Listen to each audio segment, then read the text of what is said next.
Good morning. It is August 21st, 2023. I'm going to do the New York Times Daily Newsletter by German Lopez. We're covering near misses on airport runways. Does that mean collisions?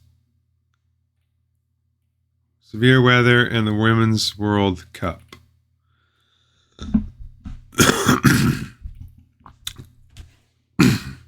Close calls. The U.S. has not had a fatal plane crash involving a commercial airliner in more than 14 years, an incredible safety achievement. But the elaborate system that keeps planes from crashing is struggling. In recent years, air traffic controllers who guide planes out of harm's way have suffered a staff shortage. Out of 313 air traffic control facilities nationwide, just 3 as of May met staff targets as set by the Federal Aviation Administration and the union representing controllers. Aviation officials worry the shortage is leading to close calls in which planes nearly crash. There were at least 46 near misses involving... A near miss would mean you hit, right? Because you nearly missed. Involving commercial airlines last month, according to an investigation by my colleague Sydney Ember and Emily Steele colleagues that published this morning.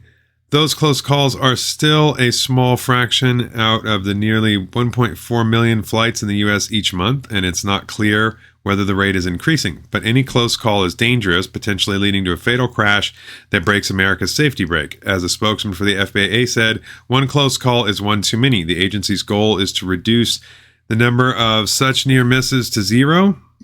Staff shortages make that harder. Pay them more. The controllers we've talked to take real pride in their job, and they work really hard to make sure these planes are safe, Emily told me. But they're worried that the circumstances around their job could make them slip up and that those mistakes could be very dangerous. What's behind the shortage? Part of the problem goes back to decades. In the 1980s, President Ronald Reagan fired thousands of air traffic controllers who were on strike. The FAA then hired new controllers. Many retired when they became eligible to do so 20 years later, and now another 20 years later, another wave of controllers is retiring. Why are we talking about the 80s? That has nothing to do with that now. Chronic disinvestment in government services is another cause. What are you talking about? We've spent trillions in these things. Over the past decade, the number of fully trained controllers has fallen 10%, while air traffic has increased 5%. The FAA has asked for more money to increase hiring.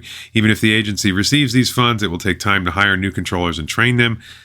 In the meantime, the U.S. risks more close calls. Some in aviation worry it's only a matter of time before the overworked system fails to stop a deadly crash. Aviation officials say that we have the safest system in the world, but underlying that success are risks and issues that deserve attention. I didn't hear any policies about DIE. I guarantee you that diversity, inclusion, and equity policies are why that's an issue. In some near misses, airplanes have come so close to each other that officials describe the encounters as skin to skin. Tropical storm Hillary. Rain and wind in Los Angeles toppled trees, down power lines, and closed roads. Seems like it wasn't as bad as they thought, so it looked like they did fine. The storm is an extraordinarily rare event for the state. No, it's not. Scientists will have to figure out whether influenced by human-made climate change. No, it's not. It's not at all. Hillary made landfall on Mexico's Baja California coast yesterday, causing floods and mudslides in California. Officials closed parks and beaches, canceled events. An earthquake unrelated to the tropical storm, but probably climate change, though, struck northwest of Los Angeles yesterday afternoon. No damage or injuries. Other extreme weather. After a fight over a reservoir on the day of the Maui fire, the governor loosened regulations about how Hawaii allocates water. You mean after they denied people that were burning to death water? Yeah, that guy needs to go to prison. I don't understand how he's not. In the south, humidity has been relentless, persisting for days and bringing record number of heat warnings. Yeah, it's humid up here, too. Politics. The number of Republican presidential candidates who have qualified for Wednesday's debate remains unclear. Nobody cares. The only one that matters is Ramaswamy. That's all anyone wants to see. DeSantis is over. It's done. It's Trump, Vivek. Here's what the candidates stand on major issues. Nobody cares. It's just Trump and Vivek. Mike Pence said he knew of no widespread declassification of documents by Donald Trump, undercutting one of Trump's main defenses against his charges of endangering national security. He didn't endanger national security. It's an absolutely absurd claim to make that him taking documents that NARA refused to help him sort out is somehow a national security threat. It's just, we're going into the loony bin here. Ron DeSantis has shifted his campaign message to focus more on the economy and border security. He's just spiraling down the drain. It's over.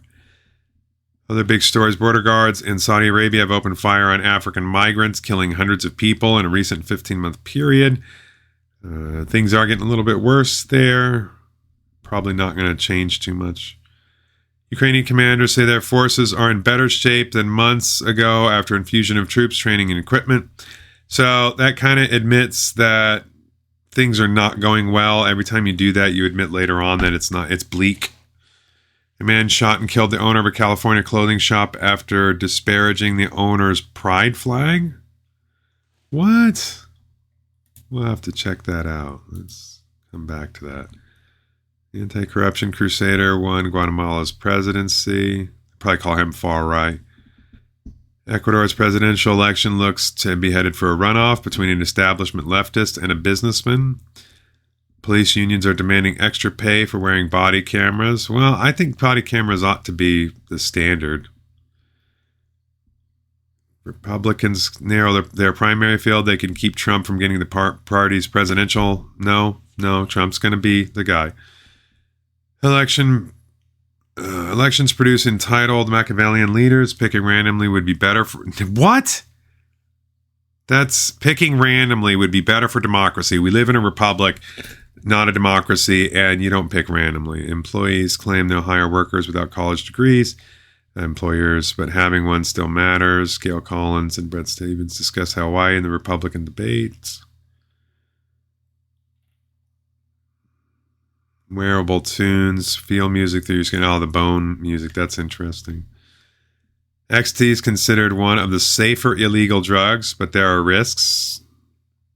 No, it's not exactly safe.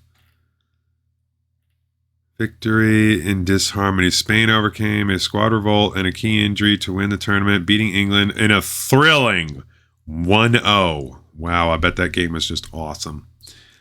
President of Spain's Soccer Federation kissed the forward Jennifer Hermoso on the lips during the media medal ceremony. Sextons have played Spanish women's soccer. The worst division in MLB history. Welcome to a weekend in the AL Central. Okay. Somebody's got to be the bottom. I mean, why do you got to be mean to the guys? So they're having a bad week.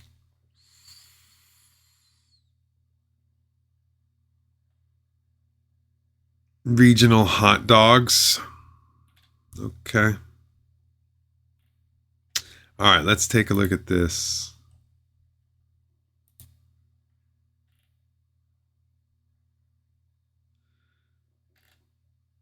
Store owner is fatally shot by a man who confronted her about pride flag. Okay, so Laura Ann Carlton was described as fearless by her daughter, who said her mother died defending something that was so important to her. Flowers and candles in front of a store. Every time someone ripped down the rainbow flag from the Magpie clothing store in San Bernardino Mountains in California, store owners Lorna Ann Carlton responded by putting up a bigger one. Ms. Carlton, 66, did not waver in her support of gay people. Around 5 p.m. Friday, she was fatally shot by a man who made disparaging remarks about the shop's pride flag. That's it. No other details.